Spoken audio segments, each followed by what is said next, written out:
171번입니다. 변압기의 모선 방식이에요. 변압기에 연결되어 있는 이 모선 방식, 그죠? 주 선로를 연결하는 방식은 변압기에다 선로를 한 개만 연결하는 단모선 방식이 있고요. 그 다음에 두 번째는 여러분들이 많이 했는데 복모선이라고 그래요. 모선이 두 개가 겹쳐 있는 거죠. 모선이 두 개가 있는 게 있고, 세 번째는 환상결선 방식, 둥그런 형태, 루프의 형태로 만드는 환상 모선 방식이 있습니다. 이렇게 해서 모선 방식 세 가지, 그죠? 반드시 알아두시기 바라요. 172번입니다. 전등 효율과 발광 효율. 전등 효율은요, P분의 F예요. 루멘 퍼 와트죠. 그래서 루멘 퍼 와트는 뭐냐면 소비 전력에 대해서 발산 광속에 대한 어떤 비율을 나타내는 거지만, 발광 효율이라고 하는 것은 얘기가 다르죠. 5분의 F가 된다 이거죠. 이 5라고 하는 건 복사속이다. 즉 방사속이다 이거죠. 에너지가 복사 에너지의 형태로 오면 그것에 따라서 광속이 얼마나 오냐. 그래서 복사속 또는 방사속이라고 하죠. 그죠? 빛이 가지는 것들이 뭘로? 에너지 형태로, 복사 에너지 형태로 올 때, 그때 얘기해요. 그래서 두 가지가 다르다고 말씀드렸습니다. 자, 꼭 기억하시고요. 우리가 보통 등기구에서 효율이 우수한 등은 전등 효율에 대한 거예요. 나트륨 등이라는 거는. 173번입니다. 22,900, 380대 220은 보통 델타 Y를 합니다. 그래서 우리가 이제 1차는 이렇게 델타로 그리고요. 2차는 이제 Y로 이렇게 결선을 하는 방식인데, Y 결선을 하니까 상전압이 얼마예요? 220, 루트 3배 하면 선간전압은 380이라고 그랬죠. 그래서 이 방식이니까 1차는 델타, 2차는 Y예요. 장점과 단점을 그죠? 두 가지만 쓰라 그랬어요. Y 결선의 장점과 델타 결선의 장점과 Y 결선의 장점을 쓰시면 되죠. 델타 결선은 제3고조파가 항상 앞에서도 했어요. 장점을 5가지나 썼기 때문에 제3고조파, 그죠? 제3고조파가 어디를 눌러요? 제3고조파가 델타 결선 내를 순환하기 때문에 기전력의 어떤 파형에 왜곡이 없다 그랬습니다. 굉장히, 그죠? 굉장히 좋다 그랬고, 두 번째는 Y 결선의 특징은 뭐예요? 중성점을 일단 접지할 수 있기 때문에, 중성점 접지할 수 있기 때문에 이상전압에 대해서 방지 대책이 굉장히 용이하다. 이런 것들. 그 다음에 델타 결선은 뭐예요? 대전류용이다. 그렇죠? 맞아요? 그 다음에 Y 결선은 뭐예요? 이 상전압에 비해 성간전압이 크기 때문에 절연이 용이하다. 이런 거 쓰셔도 돼요. 자, 단점 중에 하나는, 단점 잘 기억하시라 했어요. 1, 2차 간에 그 선간전압에 위상차가 존재한다. 몇 도요? 30도 존재하기 때문에 한상이 고장 시에는요, 송전이라든지 배전이라든지 이런 부분이 불능이다라고 얘기했어요. 그래서 이 부분을 잘 기억하시라고 제가 말씀 많이 드렸습니다. 자, 기억하시고요.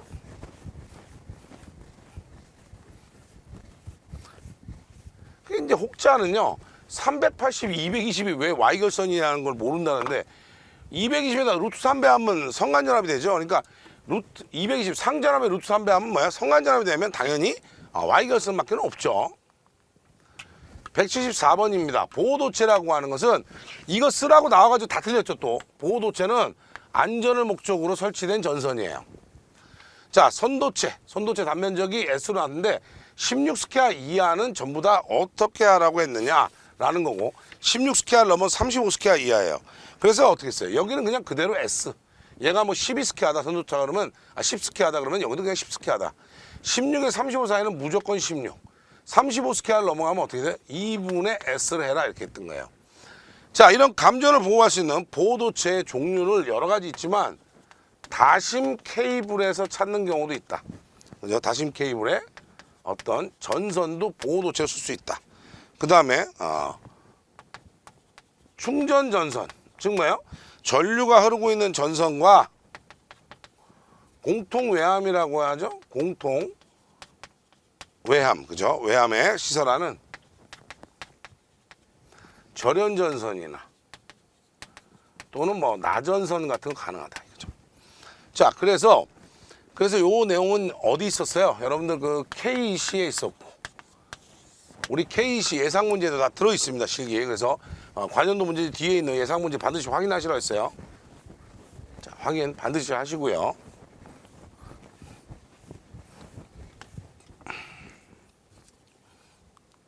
삼상 농형 유도 전동기 기동 방식 중 리액터 기동 방식에 대해 설명을 하라고 했어요. 리액터 기동이라고 하는 건 전동기가 이렇게 있으면, 삼상의 전동기가 있으면 직렬로 이렇게 리액터를 달아서 먼저 기동을 하는 거예요. 그리고 나서 반대로 이렇게 시간이 되면 정상적인 권선으로 동작을 시키는 거예요. 왜? 제가 기동 전류를 제한하려면 결국은 기동 전압을 낮춰야 된다 그랬어요. 그거에 대한 얘기입니다. 그래서 이 리액터 기동에 대해서 쓰라고 하면 그저 기본적인 내용이 뭐예요? 삼상 농형 유도 전동기 기동 방법이고요. 삼상 농형 유도 전동기 기동 방법이고, 이 전동기에 뭘로 설치하는 거예요? 핵심이 뭐야? 직렬로 리액터를 시설해서, 그렇죠? 시설해서 전압 강화를 발생시키는 거예요. L에서. 전체 전원이 다 들어오는 게 아니라 L에 전압 강화가 된 다음에, 그렇죠? 전압 강화를 통해서 전동기에 들어가는 단자 전압을 감전압해서 기동하는 방식이에요. 그렇죠? 그래서 항상 기억하세요. 직렬로 리액터를 쓴다. 감전압 시킨다. 뭘로요? 전압 강화. 뭐에서의 전압 강화?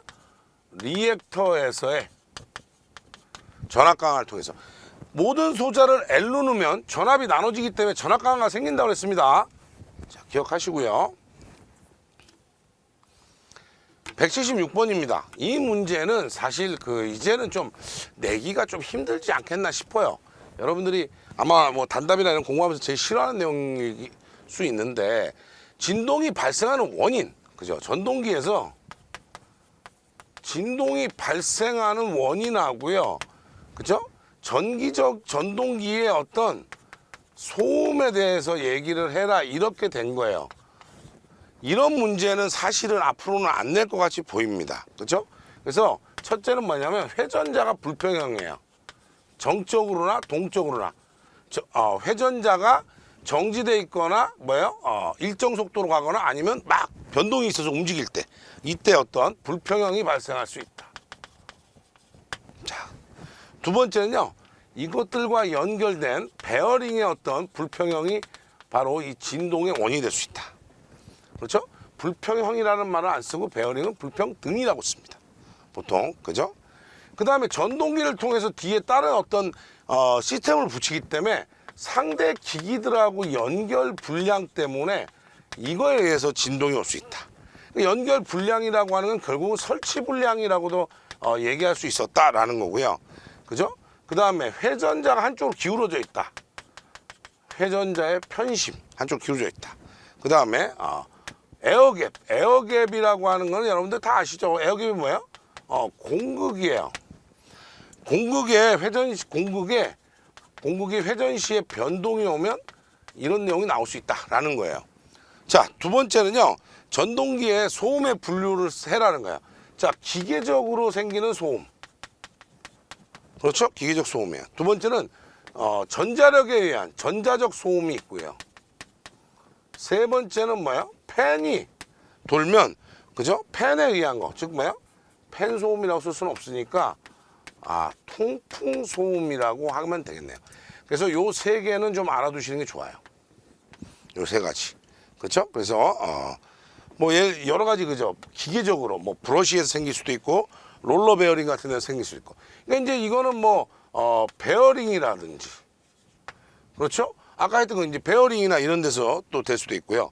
브러쉬 같은 데서의 어떤 이런 데서 소리가 날 수도 있어요. 그 다음에 여기는 전자적 소음은 다시 한번 얘기하지만 전자가 아니라 전자력에 의한 거. 전류가 흐르고 있는 자장 내에 전류가 흐르고 있는 도체가 있기 때문에 이 전자력 때문에 생기는 소음이 있을 수 있다. 그 다음에 이제 얘는 뭐야? 팬이나 에어 덕트 같은 데서 발생하는 소음이 있을 수 있다 이거죠. 그래서 소음의 종류 세 가지를 반드시 좀 알아두시고, 진동 발생 원인은요, 이 5가지 이외에도 뭐 훨씬 많습니다. 그래서 그렇게 생각하시면 되겠죠. 177번입니다. 전기 설비의 방폭 구조예요. 자, 뭐였어요? 앞에서도 다 했어요.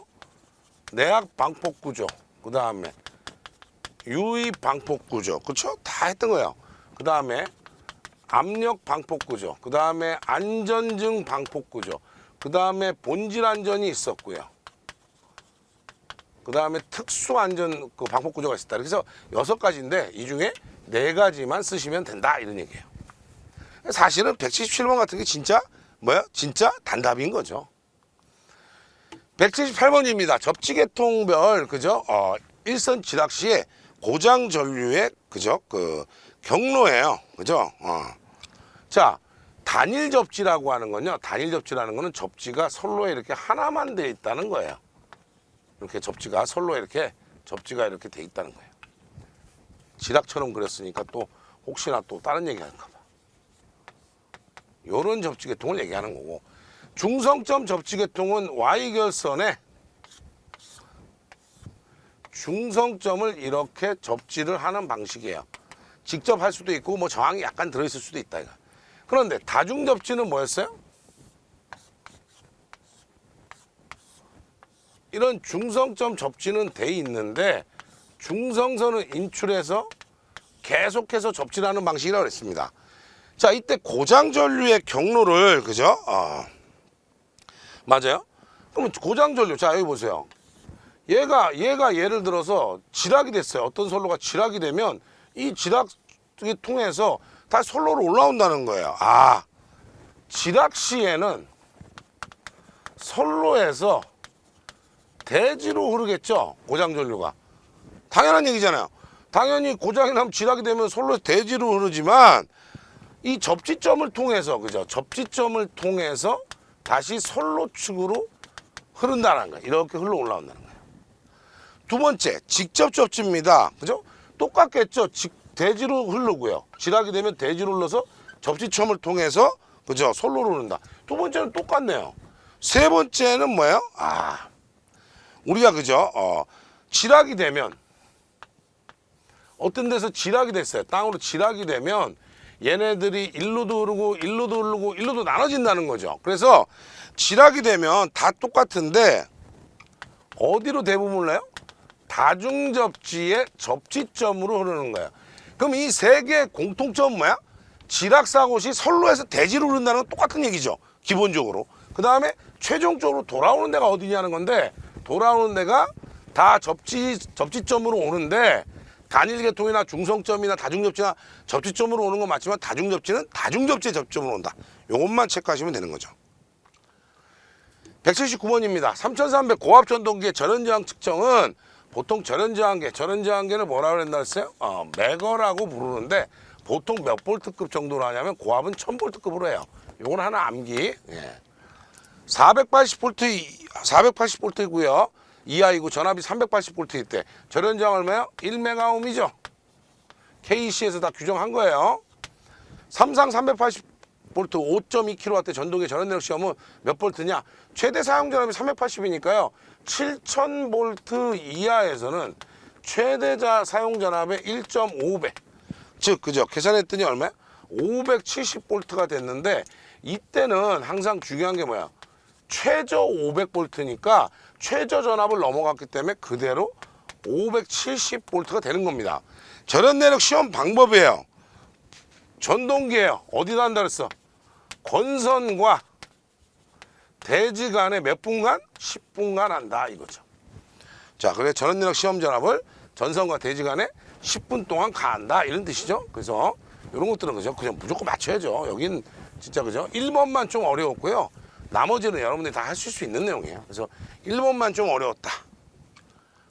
180번입니다. 상용전원과 예비전원 운전 시 유의할 사항으로 괄호 안에 알맞는 말을 적으라 했어요. 상용전원과 예비전원 사이에 병렬 운전을 하지 않는 것이 원칙이고, 수전용 차단기하고 발전용 차단기, 즉 뭐예요? 한전에서 오는 거하고 예비선로에서 오는 이 사이에 들어가는 차단기들은 얘하고 얘는 뭐예요? 서로 기계적 전기적으로 뭘 해야 된다고 했어요. 제가 항상 얘기했어요. 둘이 동시에 투입되면 안 된다. 그걸 뭐라 했어요? 인터록을 시설한다. 그래서 뭘 써라? 반드시 전환계폐기를 써라. 여기다가 전환계폐기 쓰라고 그랬던 거죠. 네. 기억하세요. 이 내용은 앞에서도 했어요. 굉장히 그죠. 중요한 문제를 하나 한 번 더 들어간 거지 앞에서도 이미 다 했던 내용입니다. 181번입니다. 필액이 흐르는 전격 방전전류는요, 변전소의 차폐 유무와 연간 내후 발생일 수, 연간 이 지역에 뇌를 동반하는 구름이 얼마나 쓰느냐? IKL이라고 그랬죠? 공사기사에는 이미 IKL이 뭐냐고 쓰라고 나왔기 때문에 연간 내후 발생일 수입니다. 꼭 관계하세요. 이거 굉장히 중요하다. 자, 그래서 공칭 방전전류 배전소는 얼마야? 2500. 변전소인데 66kV 이하나 뱅크 용량 3000 이하인 거 5000A. 여기는 얼마야? 1000A죠. 다 암페어예요, 단위. 자, 그래서 공칭 방전전류는 세 가지밖에 없기 때문에 세 가지만 정확하게 하시면 되겠습니다. 182번이에요. 예상이 곤란한 콘센트, 비트로 끼우는 접속기, 소켓 등이 있는 경우 수구라고 하는 건 뭐예요? 뭔가를 꽂을 수 있는 거잖아요. 그러니까 콘센트나 전등처럼 꽂아서 붙인다든지 이런 것들 얘기하는 거예요. 자, 콘센트는 얼마냐? 예상 부하가 콘센트는 얼마야? 150으로 보죠. 볼트 암페어 퍼 개수예요. 한 개, 콘센트 한 개 150 볼트 암페어 정도의 부하 걸린다. 두 번째, 소형 전등은요. 이것도 콘센트랑 똑같이 봅니다. 대형만 그죠? 300으로 보는 거죠. 자, 그래서 이런 것들 그죠? 확인하세요. 얘는요. 우리가 분기회로수 계산할 때 그 밑에 나오는 내용이에요. 사실 여러분들이 유심히 안 봐서 그런데 우리 그죠? 실기이론 비법서에 보면 다 나오는 내용입니다. 이 내용. 183번입니다. 수전전압이 22900 진공차단기하고 몰드 변압기. 진공차단기 VCB하고 몰드 변압기를 사용하는 경우에 개폐 서지가 생긴다는 거예요. 보호할 목적으로 필액과 같은 구조와 특성을 가진 걸 뭐라 그래요? 서지 흡수기라고 했습니다. 앞에서도 똑같은 문제가 한 번 있었어요. 자, 확인하세요. 이런 거는. 184번입니다. 필액기에 대한 다음 각 질문에 답해라. 누가 그러잖아요. 단답이 이런 거네요. 아니요. 이걸 수변전 설비에도 몇 번 나왔던 거예요. 같이 묶어서. 자, 그래서 필액기의 기능상 구비 조건. 자, 필액기 그죠? 구비 조건이 뭐였었냐? 잘 기억하세요. 필액기의 구비 조건이 뭐였어요? 첫 번째, 상용 주파, 방전 개시 전압이 높을 것. 자, 필액기 단자에 우리가 평소에 쓰는 상용 주파수 때 좀 높은 전압을 가하면 전압이 높아야 방전해라는 거예요. 두 번째, 충격, 방전 개시 전압이 낮을 것. 뭐예요? 필액기 단자에 충격파를 인가하면 전압이 낮더라도 방전을 시켜라. 세 번째는 뭐야? 제일 중요하죠? 제한 전압이 낮아야 된다고 그랬어요. 그 다음에 필액 입장에서는 뭘 해야 된다고요? 속류 차단 능력이 우수해야 된다. 수변전 설비에도 있었던 거예요. 그 네 가지를 쓰라고 한 거죠. 그래서 네 가지를 썼습니다. 자, 그래서 요 네 가지 그죠? 반드시 기억해 두시고요. 자, 두 번째 문제입니다. 필액기에 설치 장소를 네 가지 쓰세요. 안 까먹으셨죠? 앞에서 할 때 세 가지 있다고 그랬고, 제가 필액기에 설치 장소 나오면 항상 머릿속에 뭐가 들어가면 된다? 가공전선이란 말이 반드시 들어갔었다라는 걸 인식하세요. 자, 첫 번째는 뭐였어요? 첫 번째는 발변전소나 이에 준하는 장소에 가공전선의 인입구, 인출구예요. 다시 한번 얘기해. 발변전소나 이에 준하는 장소에 가공전선의 인입구, 인출구입니다. 그죠? 두 번째, 특고와 가공전솔로에 접속하는 배전용 변압기에, 그죠? 배전용 변압기에 고압측이나 특고압측이다. 이런 거 다 했죠, 그죠? 교재 다 있어요. 자, 세 번째. 특고와 가공 전선로로부터 공급받는 수용 장소죠. 수용가에 인입구만 된다 그랬어요. 수용가는 인출구 없다 그랬어요. 네 번째. 가공 전선로하고요. 지중 전선로가 접속되는 곳이라 했어요. 야, 이거 문제 재밌죠? 지난번에는 몇 개 쓰라 했어요? 3개 쓰라 했는데 이번엔 4개 쓰라 했어요. 읽어볼까요? 발변전선과 이에 주라는 장소의 가공전선의 인입구 인출구, 특고와 가공전선로에 접속하는 배전용 변압기, 가공전선로로부터 공급받는 수용장소 인입구, 가공전선로하고 지중전선로 접속되는 거. 전부 다 뭐라 했어요? 가공전선로가 있다 이거죠. 자, 그 다음 문제는요. 바로 얘를 글이라고 하는 거예요. 5개 장거리 가공 송전계통인데 피레기 설치해야 되는 장소. 잘 보세요. 발전소가 있고요. 변전소가 있고요. 변전탑이 있어요. 배전용 변압기. 자, 그래서 수용가가 2개 있고요. 잘 보세요. 지금 체크하는 거. 발전소의 인출구, 변전소의 인입구. 그죠? 변전소의 인출구, 인출구. 그렇죠? 벌써 얘기됐죠, 보죠? 그러니까 벌써 4군데에 찍어놨어요. 뭐 한 거예요? 첫 번째 거 한 거예요. 1번. 그렇죠? 그 다음에 뭐예요? 가공에서 공급받는, 그죠? 특고와 가공전선 공급받는 수용장소 인입구. 파란색으로 해볼까요? 여기 있죠? 수용장소 인입구, 특고와. 여기도 있네요. 고압 쪽. 여기도 고압 수용가 있네요. 그러면 이 고압 수용가에 들어가야 되는데, 수용가에 들어가는데, 여기는 고압 수용가죠. 여기는 배전용 변압기에 뭐라 그랬어요? 고압층이나 특고압층 다 되니까 여기는 특고압이고, 여기는 예를 들어 22,900에 특고압이고, 이쪽은 뭐야? 고압이니까 양쪽 다. 총 몇 가지예요? 7군데를 체크해야 된다. 그렇죠? 몇 군데요? 하나, 둘, 셋, 넷, 다섯, 여섯, 일곱, 8군데를 체크하는 게 맞는 거죠. 그래서 요 내용을 그대로 가지고 적용한 거예요. 그래서 이런 것들은 여러분들 그 필기 시험에도 있었던 내용이에요. 근데 이거를 뭐 굳이 와가지고 실기라고 막 떠들어대니까 어려운 거예요. 필기 다 있었습니다. 186번이에요. 186번은요. 중성점 직접 접지 계통에 인해서 통신선의 전자유도장애 경감 대책을 써라 이렇게 얘기했어요. 자, 앞에도 있었던 문제예요. 사실은. 전자유도장애. 자, 전자유도장애는 전자유도전압이 있죠. 오메가 ml의 3배 영상분 전류. 자, 근본 대책은 뭐예요? 전자유도 전압을 억제해야 된다 그랬습니다. 자, 대책을요. 통신선 측하고 전력선 측 쓰래요. 제가 항상 이렇게 많이 써드리죠. 통신선 측이에요. 전력선 측 대책은 통신선 측하고 이격거리를 크게 한다. 그죠? 상호 인덕턴스를 적게 가져가자. 그 다음에 뭐야? 연가를 하고요. 지중전선로를 사용하자. 고속도 차단하자. 지락전류를 줄이기 위해서 뭐야? 소호, 리액터 접지 같은 거 하자. 그 다음에 차폐선을 어디다 시설한다? 전력선 측에 가깝게 시설해라. 이런 뜻이에요. 자, 그럼 이 중에 3개 뽑아 쓰세요. 그 다음에 통선 측은 뭡니까? 전력선하고 수직 교차시켜라. 그 다음에 절연 성능을 높이기 위해서 연필 케이블이나 절연 변압기를 쓴다든지 배류 코일을 쓴다든지 특성이 우수한 양호한 피레기를 이쪽에다 시설해라 이런 얘기였어요. 이 중에 3개 골라 쓰시면 됩니다. 그래서 여러분들이 충분히 그죠? 이건 뭐 사실 저 이론할 때 전력공학만 해도 열심히 해도 실기 오면 좋다 그랬죠. 바로 그런 거죠.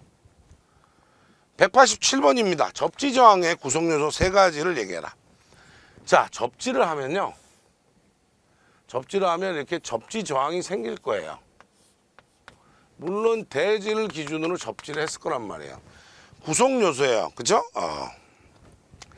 이 접지선이 뭐냐? 이 접지선을 뭐라 그래요?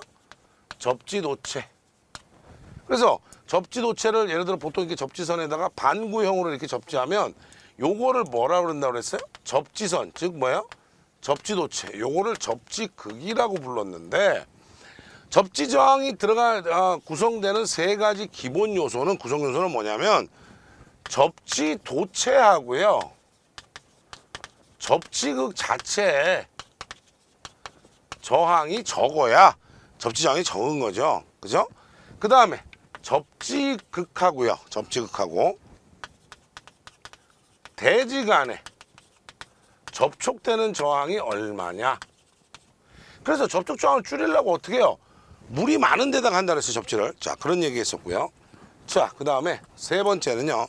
세 번째는 접지극 주위의 토양의 대지 저항률이 얼마냐라는 거예요. 이 대지 저항률을 구하기 위해서 뭐예요? 위너의 4전극법 지난 시간에 했었죠? 맞아요? 접지 저항은 뭐예요? 2파이 A의 R이다. 배웠었어. 금방 또 그죠? 안 배웠다고 막 우기는 사람인데 바로 지난 시간에 했습니다. 그죠? 혹시나 내가 지난 시간에 못 들어서 그래요. 그러면 지난 시간 거 돌려보세요. 예. 188번입니다. 다음은 지중 케이블의 사고점 측정하고요. 절연의 건전도를 측정하는 방법이에요. 사고 난 거하고 사고점 지중 케이블입니다. 지중 전선로. 자, 그냥 생각해 볼까요? 사고점 우리가 했을 때 어떻게 했어요? 머레이 루프법, 휘스톤 브릿지 쓴다 그랬고, 그 다음에 정전 용량법 또는 뭐 정전 브릿지를 사용하는 경우도 있다 그랬죠? 브릿지법. 그 다음에 수색 코일을 쓰는 방법. 그 다음에 펄스를 보내서 되돌아오는 시간을 확인하거나 음향법, 파열음을 보는 경우가 있다. 자, 그러면 사고점은요. 사고점 뭐예요? 머레이 루프가 있네요. 머레이 루프. 그 다음에 펄스법 있죠? 정전 브릿지법 있네요. 이 세 가지는 일단 사고점이네요. 그렇죠? 그러면 잘 보세요. 그러면 여기서 이 나머지 뭐야? 절연 측정이에요. 절연 측정은 뭐로 한다 했어요? 매거로 한다 했어요. 매거. 그 다음에 뭐야? 절연이 깨지면 어떻게 돼요? 부분 방전이 일어나겠구나. 부분 방전 측정법. 그 다음에 세 번째는 뭐야? 탄젠트 델타법이에요. 그랬더니 저한테 질문하는 거예요. 교수님, 탄젠트 델타법은 배운 적이 없습니다. 과연 배운 적이 없었을까요? 과연 진짜 배운 적이 한 번도 없어요? 네! 막 절대 안 배웠었는데. 자, 제가 지금부터 그려드린 내용을 봤는데 이해가 되면 배운 거예요.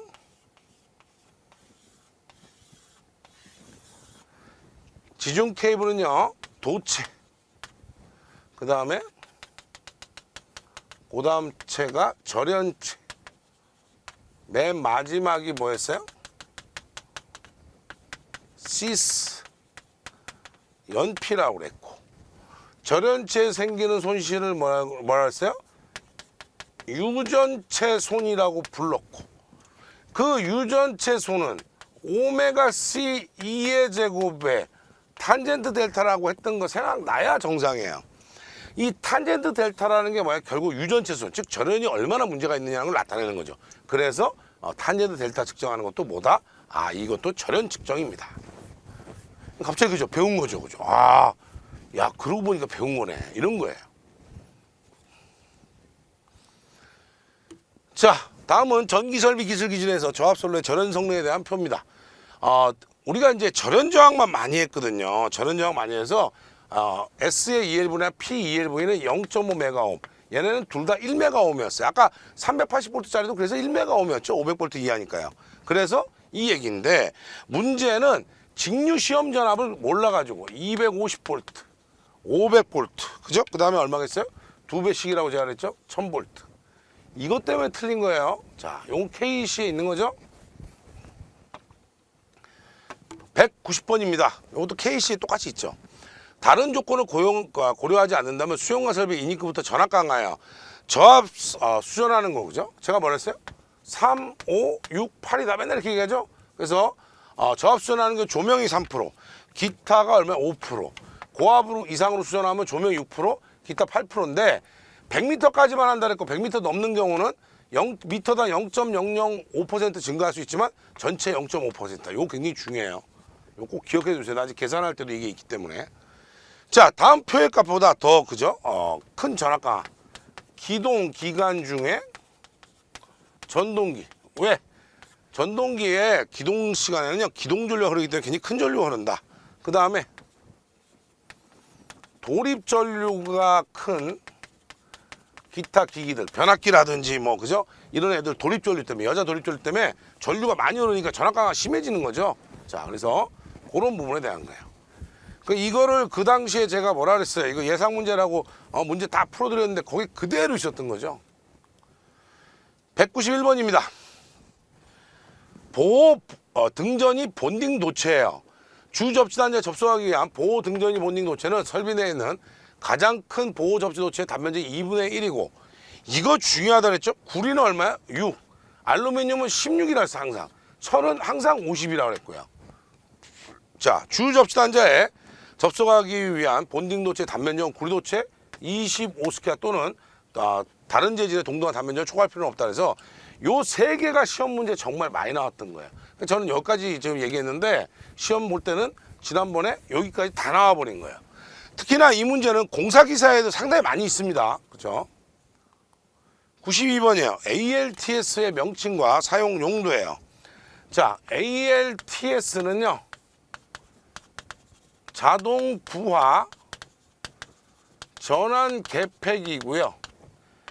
비슷한 류의 ATS는요, 자동 전환 개폐기라고 해서 앞에서 설명을 드렸습니다. 사실은 앞에서 했기 때문에 그냥 넘어갈게요 해도 되는데 넘어갈 수 없어요. 이런 문제는 단답이에요? 아니죠. 수변전 설비에 섞여 있다고.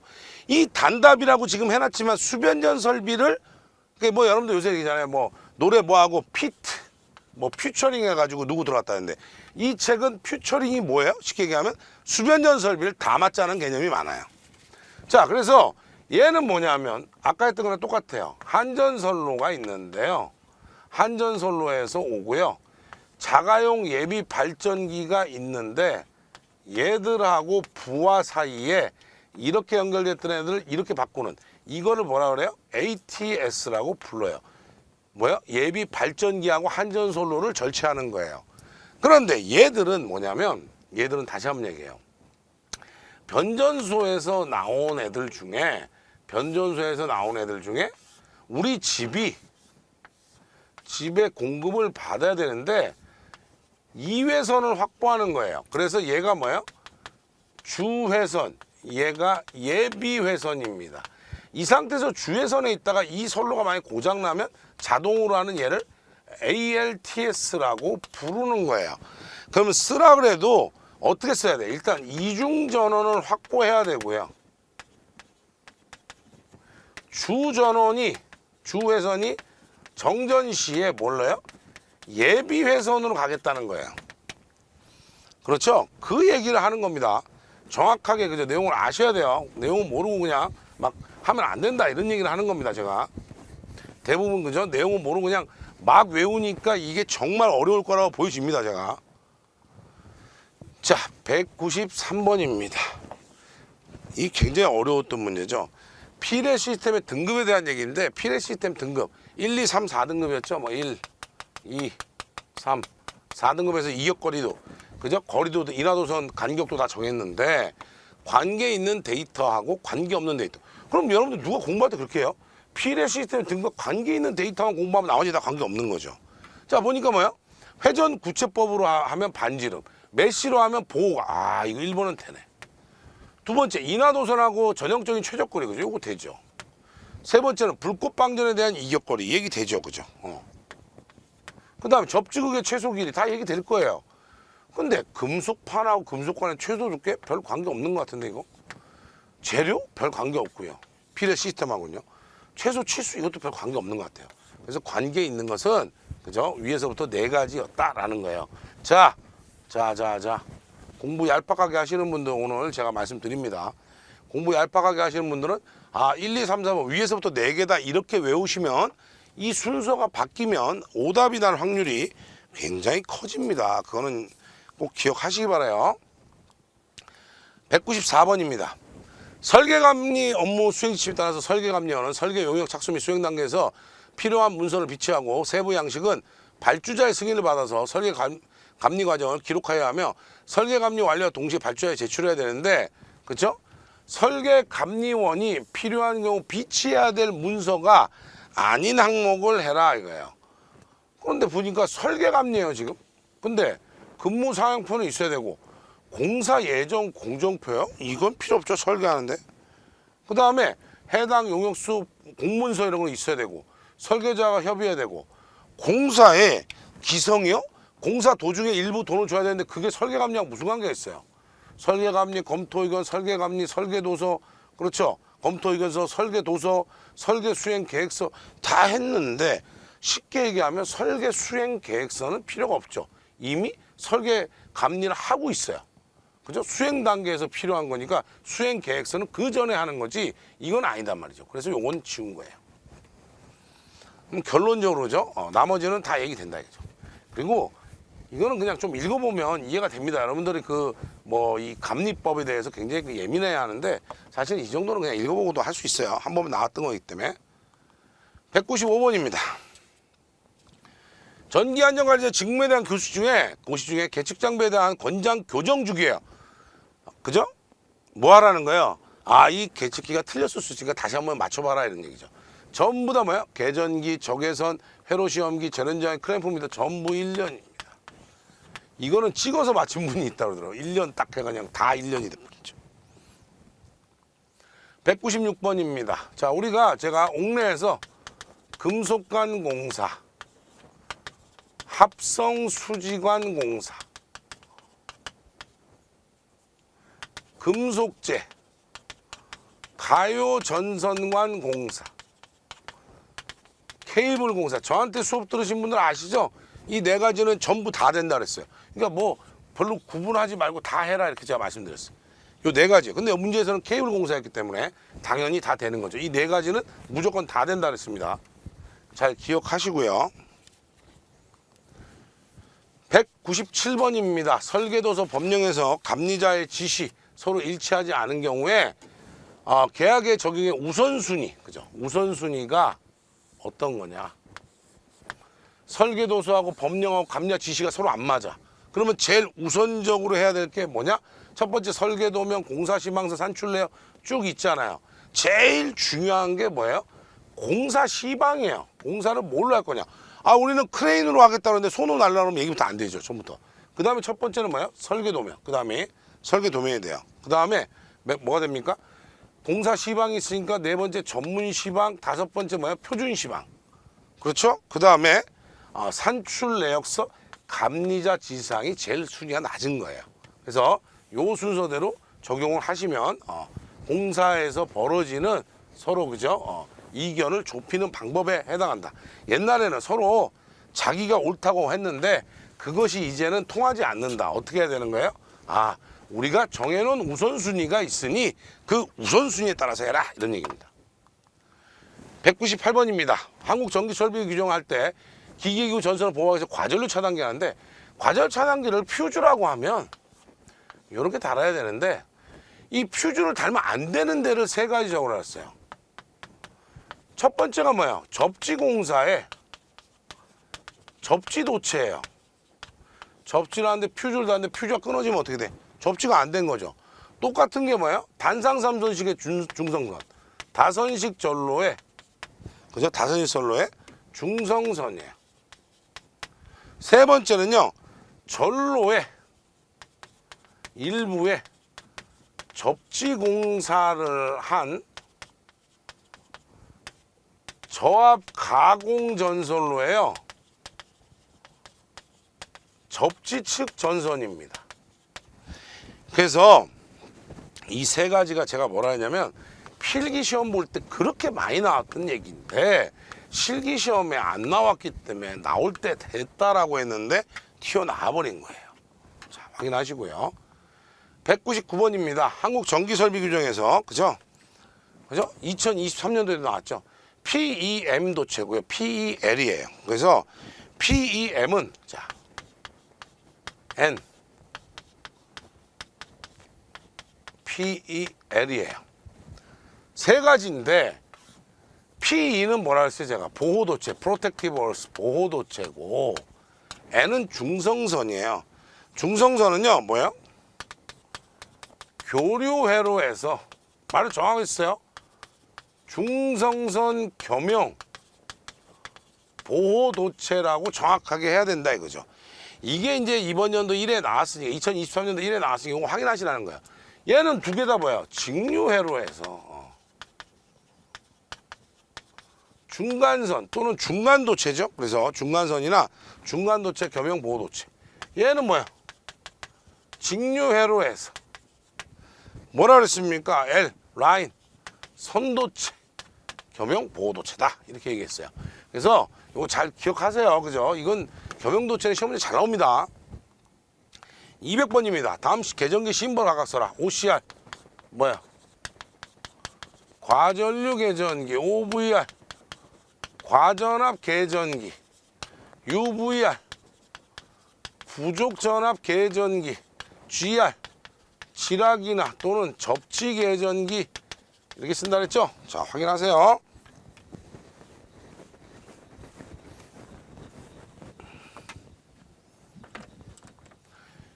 (201번입니다) 다음은 전기안전자 직무에 관한 고시예요. 직무에 대한 고시 중에 그죠? 점검해야 될 용량별 점검 횟수하고 간격에 대한 내용입니다. 자, 이 중에 그죠? 각각 알맞는 걸 써라.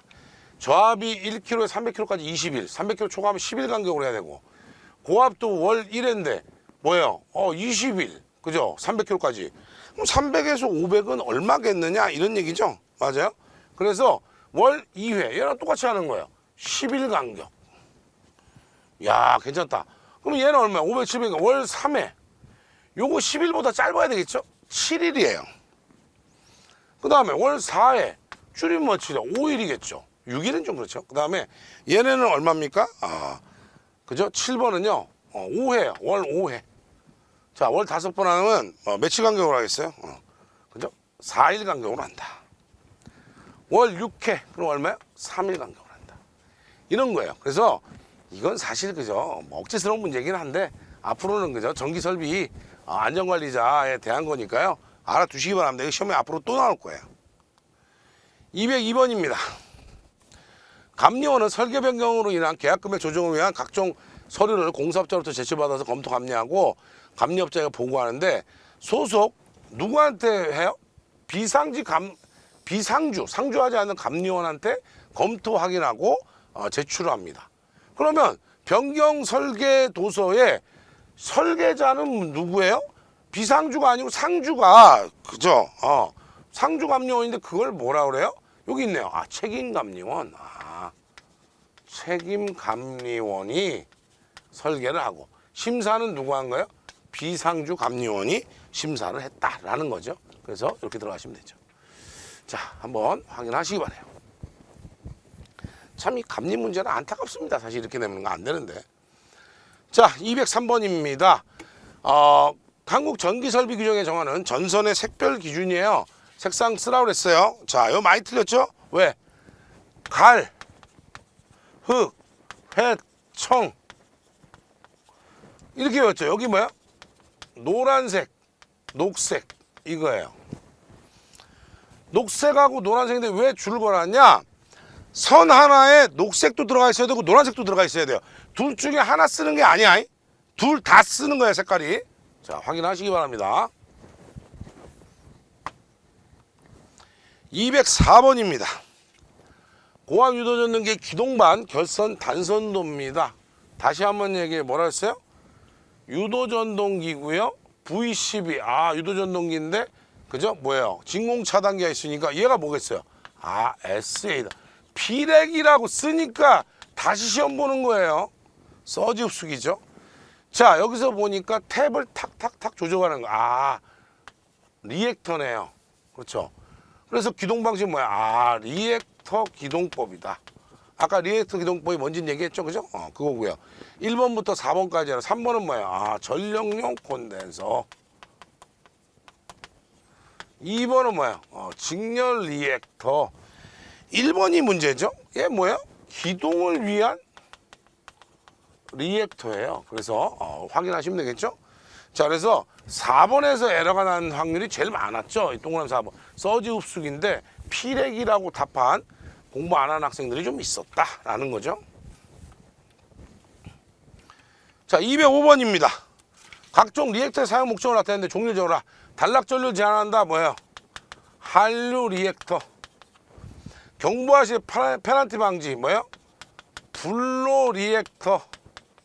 이 블로 리액터는 여러분들 도면에서는 션트 리액터라고 되어 있습니다. 잘 보시기 바라고요. 변압기의 중성점의 아크, 즉 진압전류를 소화하기 위한 건 뭐예요? 소 리액터입니다. 하나 더 있었죠. 직렬 리액터. 뭐야? 제5고조파를 제거하자, 이 뜻이었습니다.